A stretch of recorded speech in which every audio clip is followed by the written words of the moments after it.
तारीख 6 से 7 जून की दरमियानी रात, जगह अलीराजपुर जिले का बरझर मालफलिया। यहाँ पर रात को सरजूबाई डामोर नाम की एक महिला जिसकी उम्र 52 साल थी, वो अपनी छत पे सो रही थी। इसी दौरान उसका देवर और उसके 2 भतीजे आते हैं, कुल्हाड़ी और लाठियों से लगातार वार करके उसको मौत की नींद सुला देते हैं। उसके बाद तीनों फरार होने की कोशिश करते हैं, लेकिन परिवार की एक बहू पास में सो रही थी, पास की छत पर, वो पहचान लेती है। वो शोर मचाती है, लेकिन आरोपी भाग जाते हैं। मामले की सूचना पुलिस को दी जाती है। पुलिस एफआईआर दर्ज करके पंचनामा बनाती है और पोस्टमार्टम कराती है। सीधे तौर पे मामला हत्या का था, क्योंकि कुल्हाड़ी और लाठियों का इस्तेमाल किया गया था। लेकिन सवाल यह है कि देवर ने और भतीजों ने आखिर क्यों सूरजबाई डामोर की जान ले ली, जबकि वो 52 साल की थी, विधवा थी। पुलिस ने लगातार इस पूरे मामले में पड़ताल शुरू की। गांव वालों से पूछा, परिवार वालों से पूछा, अपने मुखबिर लगाए। एसपी राजेश व्यास ने और एसडीओपी रविंद्र राठी की टीमों ने लगातार मुखबिरों को सक्रिय किया, और जो बात निकल के सामने आई वो हैरान करने वाली है। देश आज़ादी का अमृत काल मना रहा है। हमारे अंतरिक्ष यात्री अब अपने विमान से अंतरिक्ष में जाने की तैयारी कर रहे हैं, लेकिन आज़ादी के 78 साल बाद भी हमारे अंचल में इस तरीके का अंधविश्वास है कि एक महिला की जान ले ली जाती है। जो कहानी निकल के आई उसके अनुसार इस महिला के पति की और परिवार में ही एक अन्य सदस्य की बीते कुछ सालों पहले मौत हो गई थी, और गांव परिवार के लोग बताते हैं कि जो आरोपी हैं वो इन मौतों का जिम्मेदार डायन मानकर या टोना टोटका करने वाली मानकर या अंधविश्वास के फेर में पड़कर इस मृतक महिला सूरज डामोर को उसका जिम्मेदार मानते थे। उनको लगता था कि 2 के बाद शायद अगला नंबर उनका हो सकता है, और अगर उनके साथ ऐसा हुआ तो परिवार डिस्टर्ब हो जाएगा।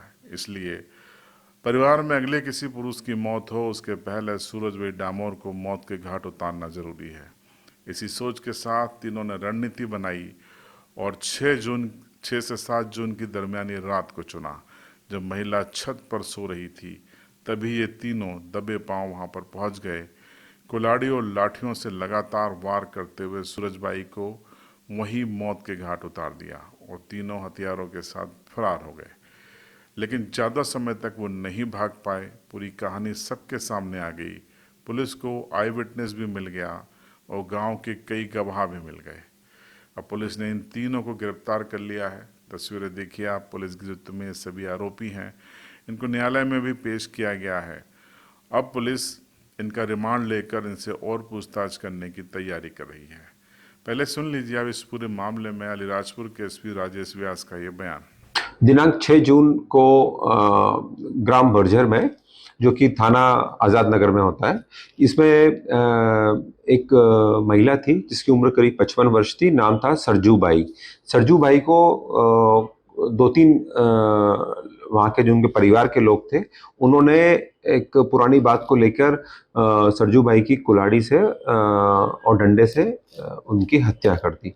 हत्या के बाद में तीनों जो आरोपी थे, जिसमें सन्नू पिता हरसिंह था, शैतान पिता हरसिंह था और राम सिंह पिता मगन था, ये तीनों ही जो थे उसके जेठ और उसके लड़के थे।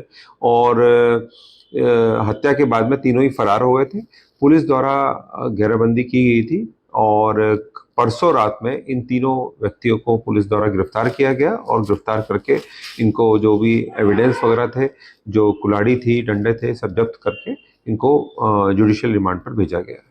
सर, हत्या करने का कारण क्या समझ आया? हत्या करने का कारण यह है कि जो मृतिका है, मृतिका का जो जेठ था हर सिंह, इसकी गत वर्ष जो है वो सांप काटने से मृत्यु हो गई थी, और उसके जो बच्चे थे हर सिंह के, उनको लगता था कि ये जो उनके पिता को जो सांप ने काटा है वो सरजू बाई इसकी जानकार है, और उसी के कारण ही सांप ने काटा है। तो इस एक अंधविश्वास हो इस तरह का रहता है, जिसके कारण उन्होंने उस महिला को कुल्हाड़ी से मारा।